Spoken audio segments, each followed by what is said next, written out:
Hi, welcome to Upskilling in PowerPoint. Today I want to run through some morphing transitions and how to use them. First, I'm going to demonstrate various morphing techniques with you. This is a word morph, and it's mainly just going to move the words around when we transition from one slide to the next. So you can see it also moved the picture. Just going back and forth a little bit so you can see that. And this is a character morph.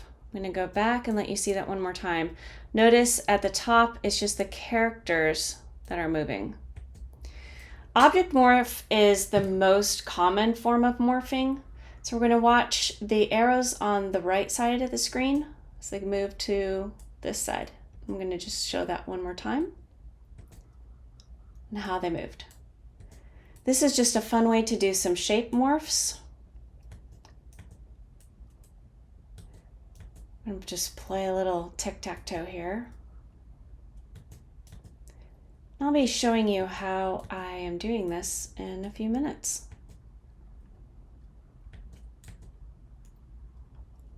We have a winner.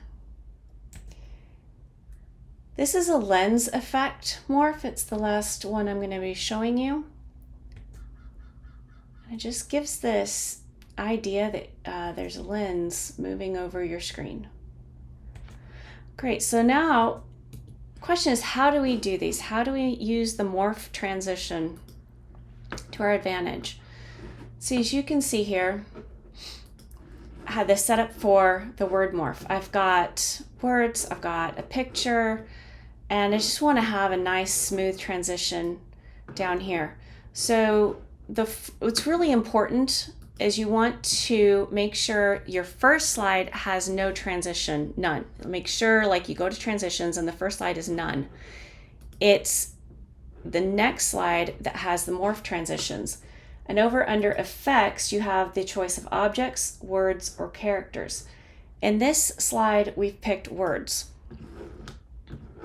And that gives us that word morph. And over here, where I wanted a character morph, you can see I instead chose characters. And it's just going to pick whatever characters are different from this slide to this slide and move those characters. So let's demo that real quick again so you can see the character morph. It moved the picture down a little bit too, but it's mainly focusing on those characters. For this one, it's a shape transition. And again, you can see I have none selected here because this is my first slide. And the second slide has the morph. And over here is object. Now the rest of the slides I show you, it's going to be on the default, which is objects.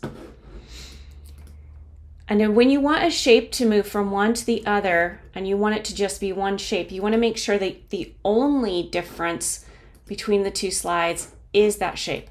I was very careful to not copy and paste the picture and then change the picture, or to copy and paste this text box to this slide, because if I had done that, it would get confused and try to morph various things.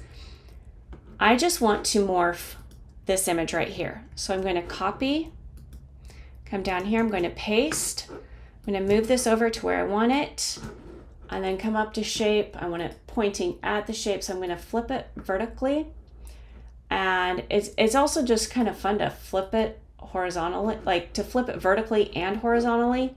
It gives that extra little flip. Just play around with that a little bit and see what you come up with. It's just kind of a fun thing to do. Now for tic-tac-toe, how I did that is you want to start with your base shape right there. And again, under transitions, there's none. I'm going to come over. You can just hit Command D as a shortcut, or you can right click and go to duplicate slide. And I'm going to move my first piece over. And I want to make sure that it is under morph and that the effect option is objects. Now from this point on, I know that the transition will be there, so I'm just going to click on this slide again. I'm going to duplicate the slide. I'm going to move the next piece over, and let's test that out real quick.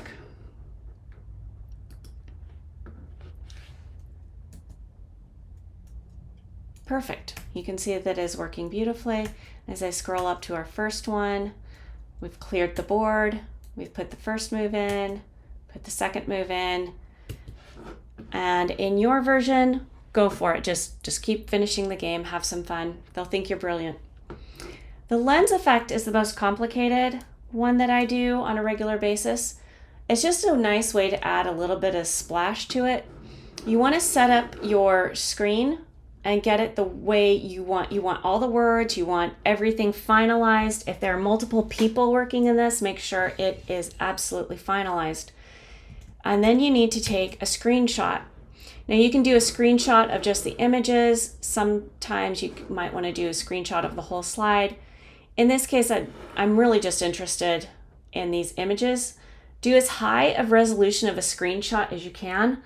On a Mac, this is not a problem. On a Windows, it might be a problem. So just do a little research, find out how you can get a really high resolution screenshot. Now, I took a screenshot earlier, so I've got it right over here. And we're going to do a couple of things with this. First, I want to make sure there's a layer right over this base layer that's white, that's going to give the illusion of things being grayed out a little bit. I'm going to move that there and then move these. Actually, I did that a little bit wrong. I'm actually going to come up here, reorder objects, and we're just going to put that right behind our screenshot. Now our screenshot, I'm going to go ahead and make this a little more transparent just so I can get everything aligned a little bit better. And this is probably the trickiest spot, and this is where doing a screenshot of the whole slide can be quite beneficial. And it would keep your page numbers looking like they were the same, but for a purpose, and it doesn't necessarily have to be perfect, but you want to get it as close as you can. And then make sure it's fully transparent again. And then we're going to come up to picture format. We're going to crop.